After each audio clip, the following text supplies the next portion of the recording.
Immortel, nous a quittés très tôt. Notre belle jeune pas fini, il nous a quittés très enfant. Nous t'oublierons à jamais. Adieu. Maya miso nanga, yango ekoma bilei. Tango nyonso kolela. Yawe yokanga mawa, Yawe angusa binzuli nanga. Oponaka moto te, moto ya motuya, osili kolongola.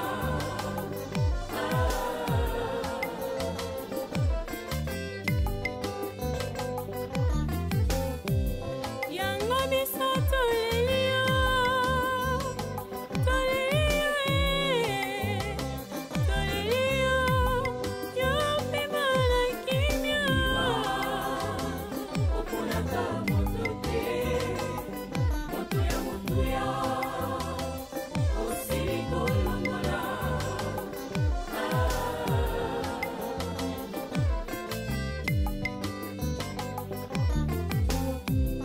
Naka famito e coloteo liwa oteki biso na pasi na mitema misato leleo pema na kimia ye pema na kimia pema na kimia ye liwa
Zitutala mama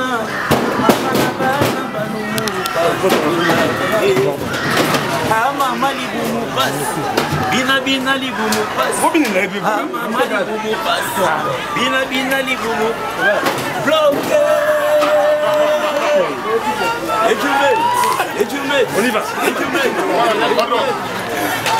chicha.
Immortel, nous a quitté très tôt.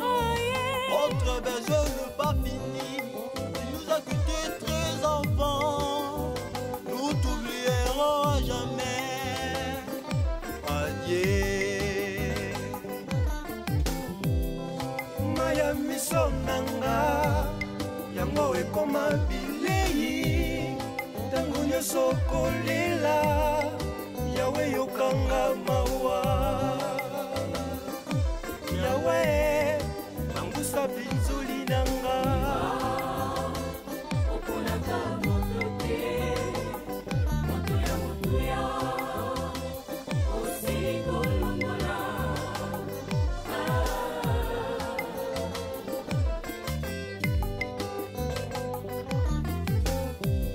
Yango misato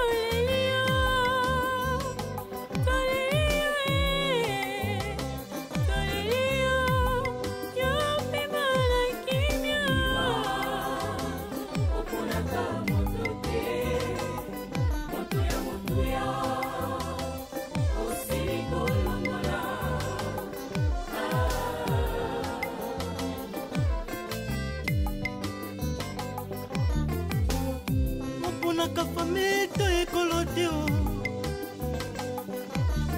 Liwa Oteki beso na pasi na mitema Misato leleo Pema na kimia ye Pema na kimia Pema na kimia ye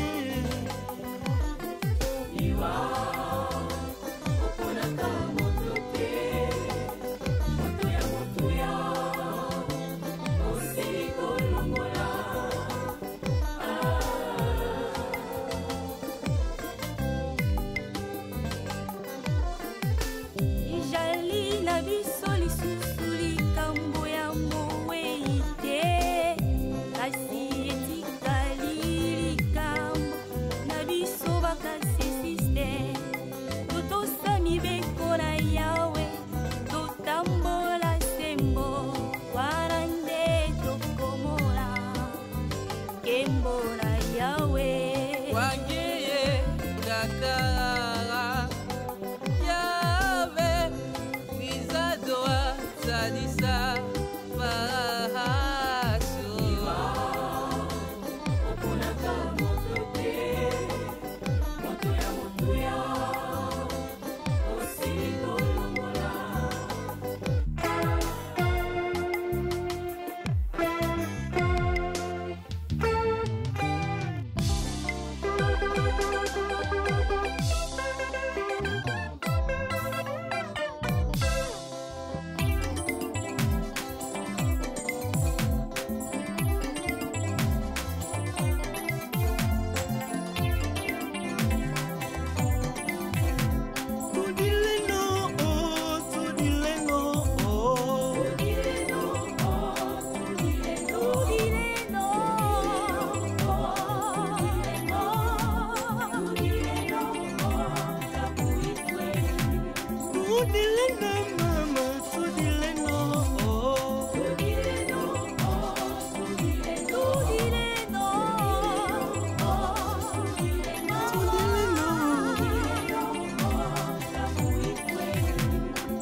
Immortel, nous a quitté très tôt.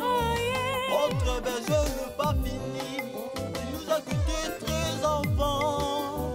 Nous t'oublierons à jamais. Adieu.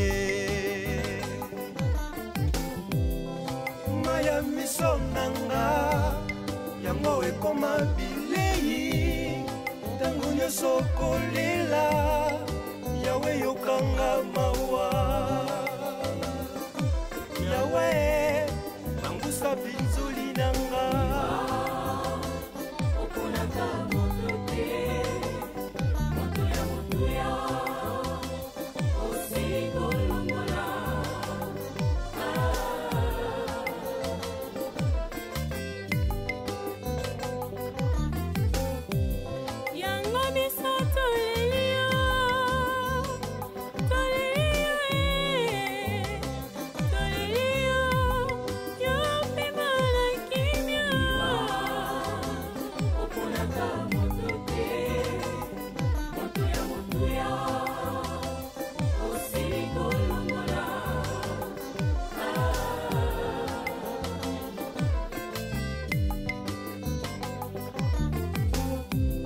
Monaka famille to ekolotio liwa oteki biso na pasi na mitima biso toleleo pema na kimia ye pema na kimia pema na kimia ye liwa oponaka moto te moto ya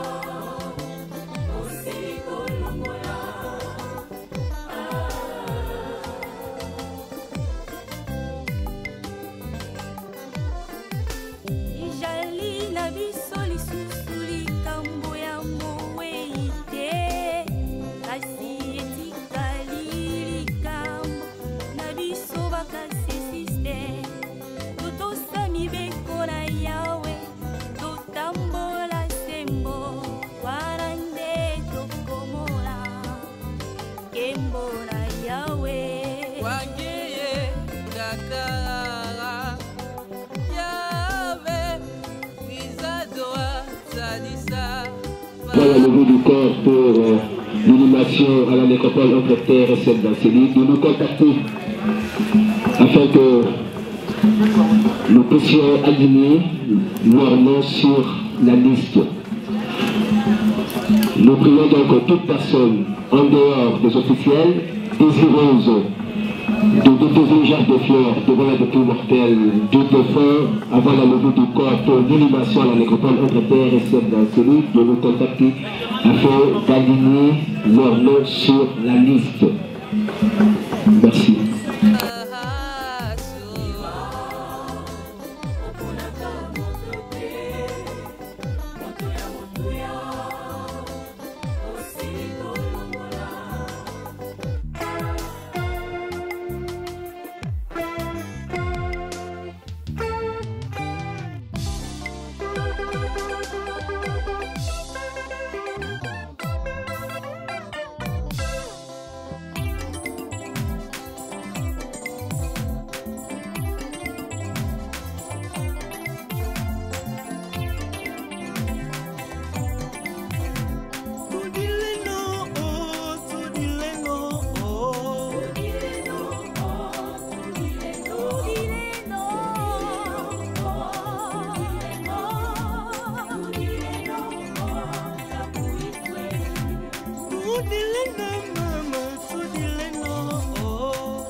Nagi wenge na 89 na kuza iridara chakula pesa wenge papa pesa ba legi na ba wera son ba jibe na papa wana na 89 et azaki grand frère ta peut-être na rongo longa na di mapoma na ko lia pa na bango be papa idi masiku pa ba to benga dekani alors souvenir de belé bien avec grand frère na conseil belé et azaki pe tranquille penati na sali participation na roya na matanga etanga artiste parce que azar artiste papa le lo chasse zobina presque surtout tchata ba 40 pour 16 donc asala mingi na mboka et na sengi ba dirigeant pays to sengi ba merci ndenge ba penser pour ça ça payer mais et ça le célébration sera jakuna na liwa to sepeli mais sur ba tala ki etanga zakina ba moyo ngala za ndenge parce que na ba moyo luka ki tonga ba chai po bika moi na gite mais bon mon état va couvrir ndenge ba enveloppe bimé belé oui to sengi gouverneur merci to sengi gouvernement merci parce que tout le monde va ministre Modé Baye il y a mon gouverneur à Sali Makamunyo sera adjoint à lui mais d'abord moi il battait la rabiso parce que la liwa on dirait qu'on plus bien que na bon mais sinon tout ça qui bon merci et voilà tout ça qui nous merci de vous passer pour assister biso. Dernière question dans les alliés, pourquoi aujourd'hui Banatif Bandalungwa Bachara plus souvent où il est en puisque Rajakula n'est pas le but qui n'a 89, on peut gagner Rajakula déjà, mais les autres Rajakula pour tout le monde la valeur d'ailleurs. Mais pourquoi ils ont fait la carte de plus point avec mais na Bandalou va te dire quitter que tu as rappelé Rajakula, mais les autres et d'ailleurs pourquoi pour Wenge za na ba dirigeant nango, biso za ba travailleur na Wenge simple. Mais Wenge za na ba dirigeant et Wenge faut être ba kona ba kamba boye. Faut pas ça te voir na ba ko ba kambo c'est les cas, faut pas dans ensemble. Le loba na ba botami, ba kambo ça me belé, ba koli, ba tout suna kata Wenge ba komi na ba koko. Alors faut pas yebake, c'est le moment ya ko téléma. Vous avez dirigeant un groupe oui, mais un bon dirigeant a dit que vous gérer ma belé. Ma kambo za ki biso Wenge ndé. Biso Wenge te bébé bango Wenge parce que si le biso Wenge, ba ba ko bino ça na Wenge bon. Bango Wenge fallait pas ça là. Fallait pas ça au grand complet na héros, ça comme ma stratégie au grand complet bango se bailler. Ingénieur Blaise Moula aliawa, président Jimé Pena aliawa, président Moura Soda aliawa, biso tozali. Amari Paul oui bana on la photo ba le mais fallait quand même tout ça la moi idée mo mais ça n'a rien. On va comprendre que ma belé faut ensemble pour na. Quand on parle de Rajakula, en tout cas, azalo kola moi parapluie na bango. O Wenge bina ba kitisele ya matabani banini vient bango raja, vient biso raja. Mais ça n'a rien, tu dois critiquer te. On va pas na makapo de comme on a moko zo ba leçon na ya zo ba ile. Mais vraiment souci avec net yebo net ngana yebo ye. Fa to kuta bena ba grand frère na nyoso ya makama basula Wenge bazala ko Rajakula c'est bango. Mais ça n'a rien. Peut-être que la Banzela ou soit Baïbi n'est pas au sein de l'Igamang. Voilà.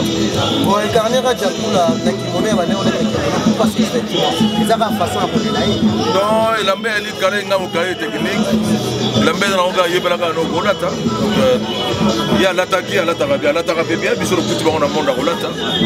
Mais il y a idéologie de Tchang, idéologie de Génie, tout le monde a bandal, il y a propre. Donc ça va honneur. Donc ça va honneur parce que à mon a quand même qui va prendre la sanité de la soin. Merci beaucoup, madame. Merci. Donc, pour Nabiso, c'est une grande perte. Ce n'est pas le moment à Kende. Il a fallu à former les jeunes et belé.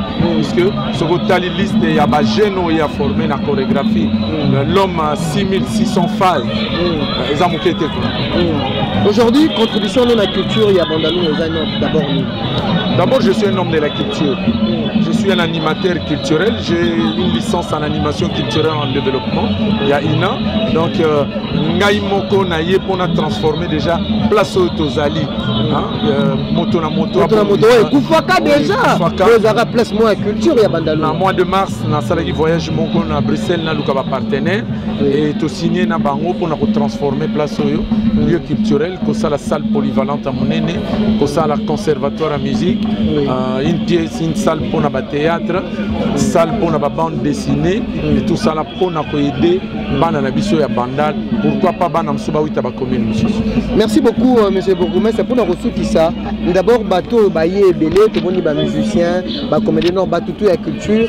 Pour ça, ça bateau déjà à la moto. Et comme il y a le logo bateau, c'est référé à l'époque, Neto Ebara Toubi, Tang Babengi Sakaye, et pas président Mobutu, Ayakape Awa, et les autres, au fond, ils sont place à moi, Marie Baboula qui le voit en Syrie, mais Batbaya na moto. Et ça d'abord, objectif, ça d'abord mini, les locaux pour rendre dernier hommage à Rajakula Zali, icône, il y a danse, et ça lui d'abord. D'abord, qu'on perdre Moutouza passe. Le Zoloba pon à Rajakula. Donc quand vous parlez de Rajakula, les Algola va piquer au Motonga Moko, na Motema Yako perdre un grand artiste comme ça. Se retrouver tous ici pour nous rendre hommage, ça fait plaisir. Puisque tous les monde a bana Nyonso, il y a Kinshasa, tous ne parlez pas que des bandades. Kinshasa Mobimba, on se retrouve ici. Déjà pour Totier, ma pinga à la porte, sinon tu as des places où vous allez moquer. Et belé bazali banda. Puisque Batubaleke est belé. Alors, déjà au Bazali, Awa, Moussous Bazananzela, pour tous les gouverneurs, président de l'Assemblée provinciale Bomonier, ministre, député, Bazakoya. Donc, Zali, na hauteur, na grandeur, Yango, na Lelo, de se réunir Awa pour te rendre le dernier hommage à Vinaï. Pour un succès, un message européen, ça n'a pas tout le monde entier, la diaspora, bateau pe baïba qui on a libanda, pas retenir. Non, tous à la soudée, tous à la unie, pas de tribalisme. Le Congo nous appartient. Lelo, tozo benga Congo eloko makasi. Mengana kolinga to benga Congo ekolo makasi. Puisque eloko makasi tozo mona la chose, ti lelo bato baza ko minimiser ekolo na biso. Mais to benga ngo Congo eloko makasi. Toza la uni bloc pour to tombola ekolo na biso oyo ya RDC. Ça nous appartient tous. Donc moi na nyonso ozala na 4 coins. Il y a planète Terre, tous à la unie, poété, tout tombe l'école na biso puisque bana oyo tozo bota bakotu na biso lobby. Qu'est-ce que vous avez fait de ces pays? Ndenge biso lelo totala ka parents na biso. Batindi biso dans de bonnes écoles. Yo za journaliste lelo. C'est grâce à ba parents wana. Biso beto sala te totike la bana héritage ya malamu que lobby ba en vouloir biso. Merci beaucoup monsieur Bourgmestre, c'est bon attendre.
Mesdames et messieurs, en vos titres et qualités respectifs, il a plu le 18 août 2020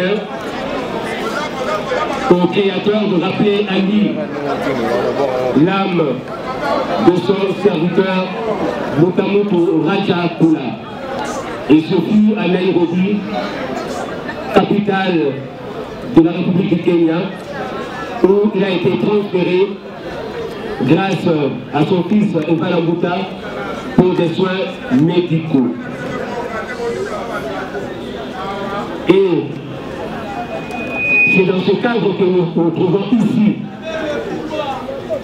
à l'espace Motonamoto à Bongissa, sous les auspices de son Excellence, Monsieur le gouverneur David de Kinshasa, pour rendre d'éternels hommages à ce grand artiste. Il fut à la fois artiste musicien, auteur, compositeur et chorégraphe. Et pour faire honneur à ce grand artiste, que son Excellence, Monsieur le gouverneur David de Kinshasa a voulu faire exception. Normalement, dans le cadre de la prévention et de la lutte contre la Covid-19, nous n'aurions pas dû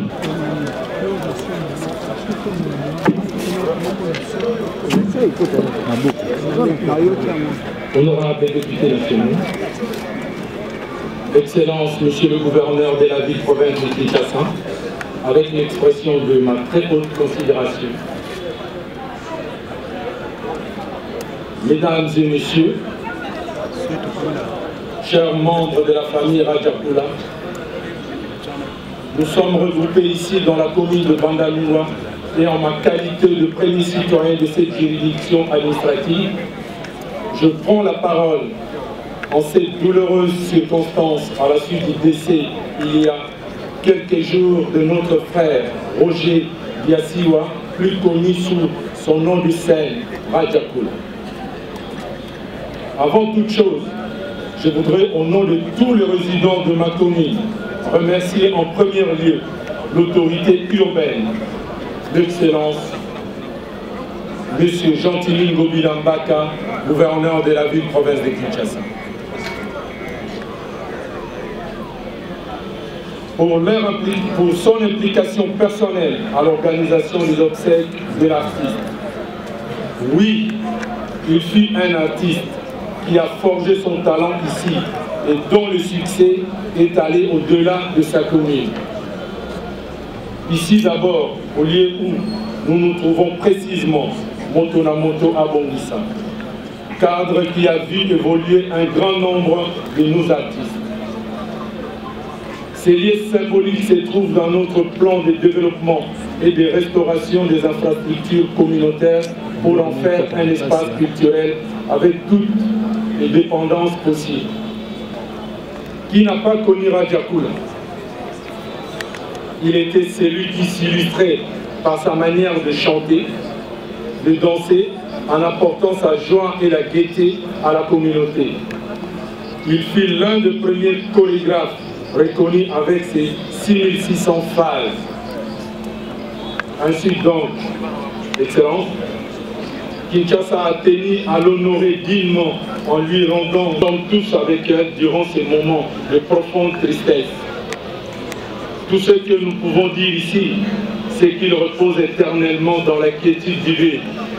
Que la terre de nos ancêtres lui soit douce et légère. Salut l'artiste. Au revoir. Merci. Merci beaucoup, monsieur le gouverneur de la commune de Bandalungwa, pour la brièveté de votre tour. Merci. Monsieur le président de l'Union des musiciens du Congo, Christian Ngala Matita. Président Zan, coucher, pardon. Pardon, vraiment, vous allez me coucher.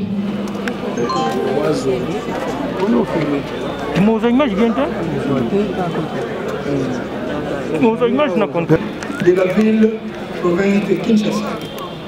Excellence, monsieur le gouverneur de la ville, province de Kinshasa. Excellence, messieurs les ministres, mesdames et messieurs, à vos titres et qualités respectives, chers collègues artistes, je tiens à remercier vivement Monsieur le Président de l'Assemblée province de Kinshasa, le pasteur Godin Poyi et son Excellence, le gouverneur de la ville province de Kinshasa, M.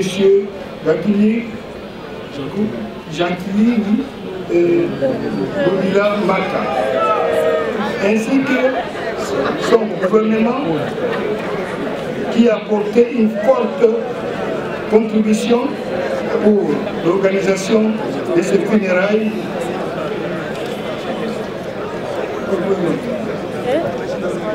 De tous ceux qui ont aussi exprimé leur solidarité à la famille biologique de l'illustre Mispani pour leur soutien financier, matériel, moral ou spirituel, trouve également au nom de tous les artistes et musiciens réunis au sein de l'UNICO ma profonde gratitude. Monsieur le Président de l'Assemblée provinciale de la ville-province de Kinshasa, Excellence, Monsieur le gouverneur de la ville-province de Kinshasa, Excellence, Messieurs les ministres, les dames et messieurs, à vos titres de qualité respectives, chers collègues artistes, à ma double qualité du président du conseil d'administration de la SOCODA et président de l'UNICO, j'ai rejoint votre cœur totalement blessé.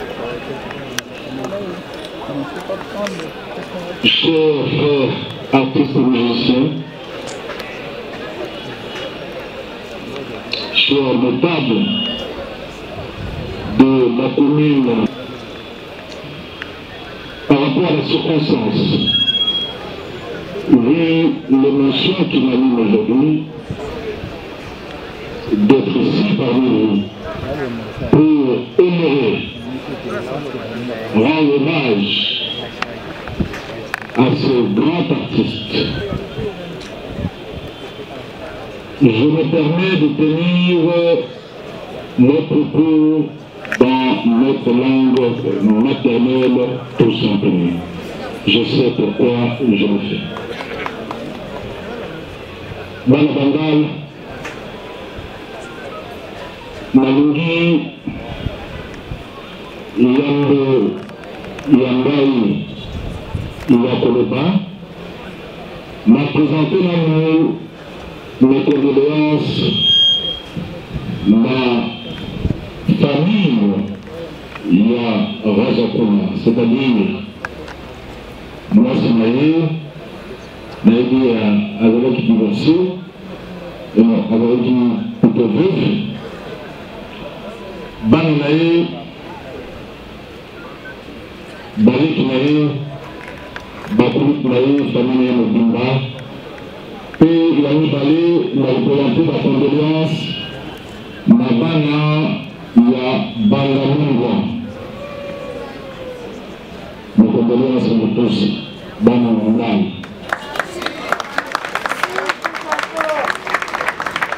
Mes condoléances ici sur la famille Moumane.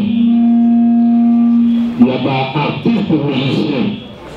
Et le monde où on a lié à l'émotion de monsieur, avec artistes Moumane, c'est ça. Je vais présenter la condoléance de l'artiste et musicien Nyonso, il y a Congo. Échec. Yamakango et Bélé et Salama na kati la musique de mission. Nous ne pouvons pas comprendre ndenge nini moto lokola Razakuna atomboli baprese minene abimisi badanse ndenge na ndenge baprese mosusu ekokai jamais koyebana bamisien mingi bakokai jamais koyebana mpe kovoyager à travers l'Afrique et le monde. Mais basala yango pona tata oyo alali adimisa ba chorégraphie adimisa ba cri ezala journaliste baudela yango mingi te bamusicien mingi oyo babénéficie na bachorégraphie théâtre na ye balobela yango te te omona musicien aleki na télévision asali mwa numero ya danse na badanseuse na ye alobi kene pa oyo nazoka yango epai ya Razakula mingi parmi biso baza kodécouvrir yango kaka sikoyo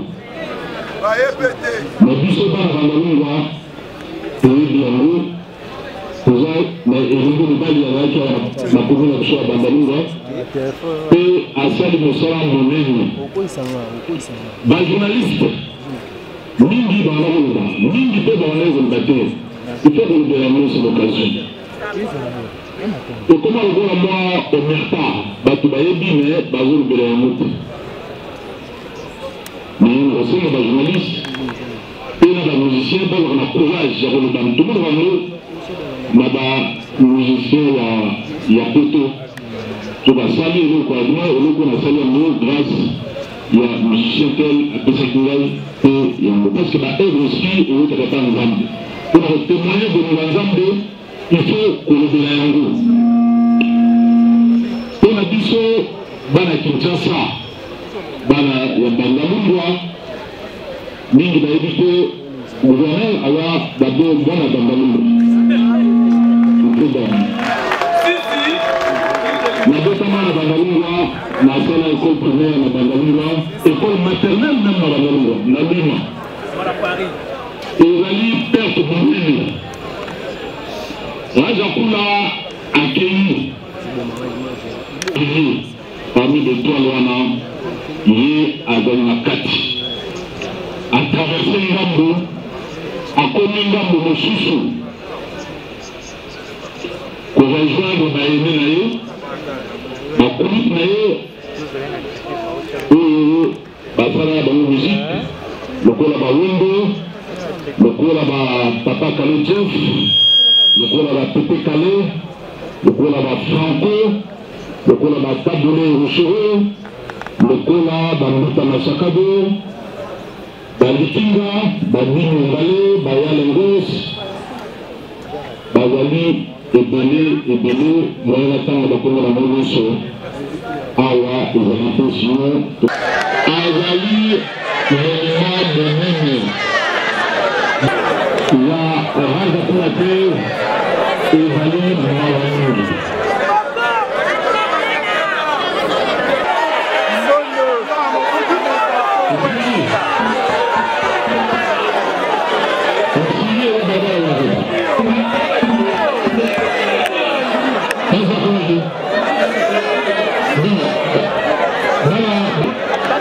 naoki ndenge bosengi bolobi ezala adeli bakotela esika ye abandaki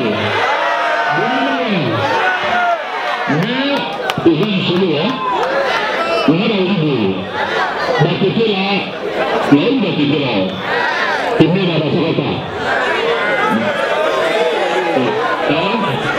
pembeni na libaki eyo madame te eyo madame mais le roi mosim bakotela kote bakotela bon kokote bakotela donc kolobi balabala bakotela désormais soki troisième jour ya Razakula ekoki okoya kotia plaque mpona kodébaptize balabala bakotela okoma mbutamiki Razakula accueilli kopema bato mingi bayebaka te koya na matanga ya moninga to ya ndeko ezali dabord koya na matanga ya yo moko parce que oyebi Razakula asali na muziki ya biso mosala monene ekatani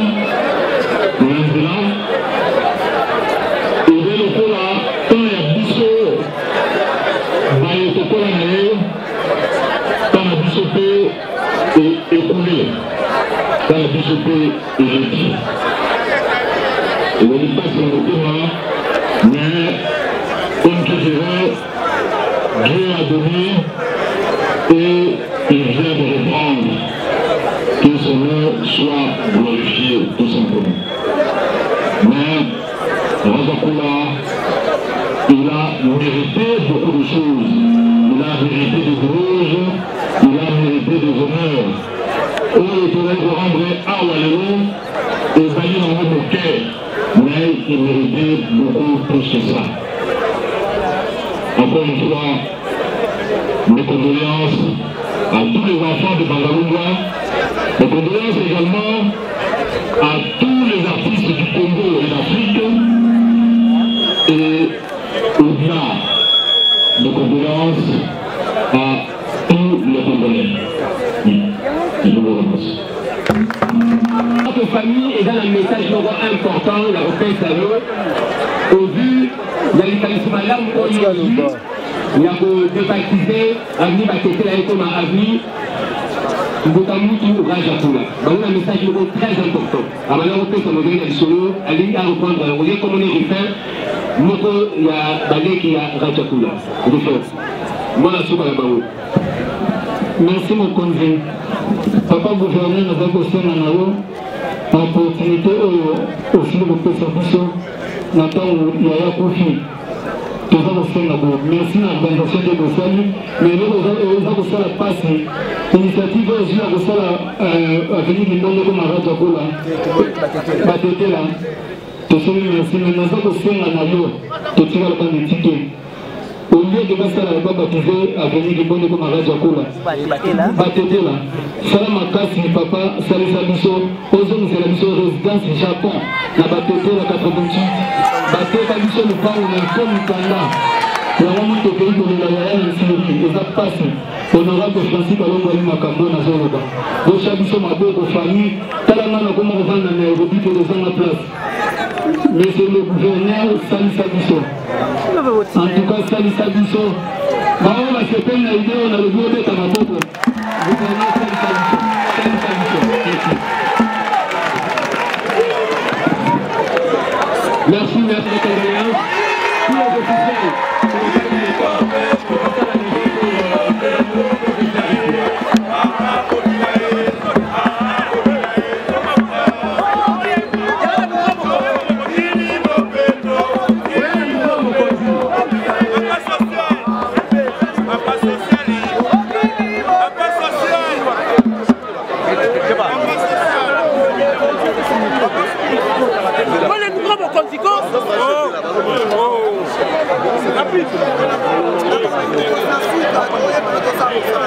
Papa Boyete, quel est le pété?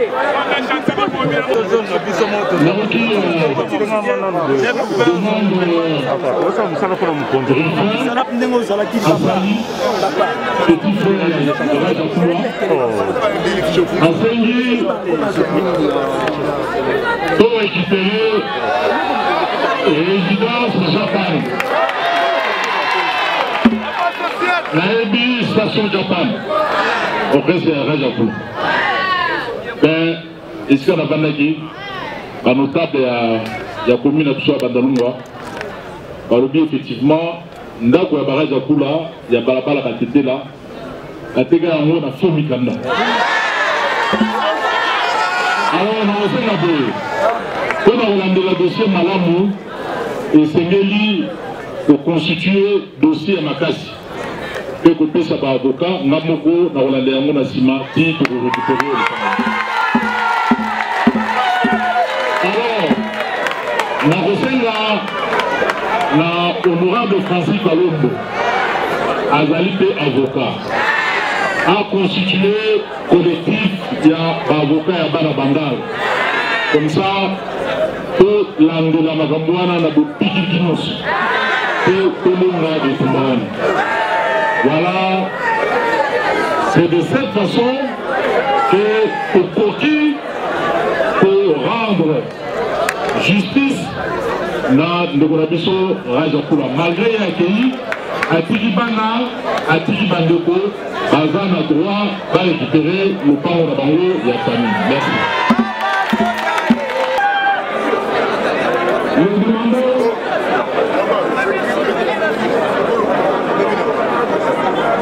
à l'honorable député national d'approcher pour développer des arts de fleurs.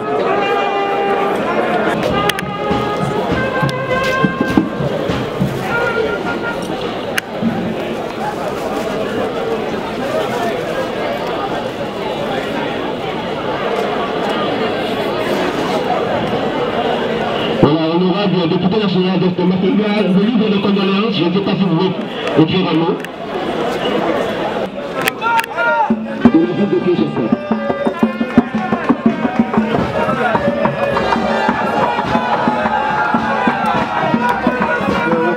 Yaya, là qui s'arrête à sortir. Un peu en avant. Yaya. Bravo.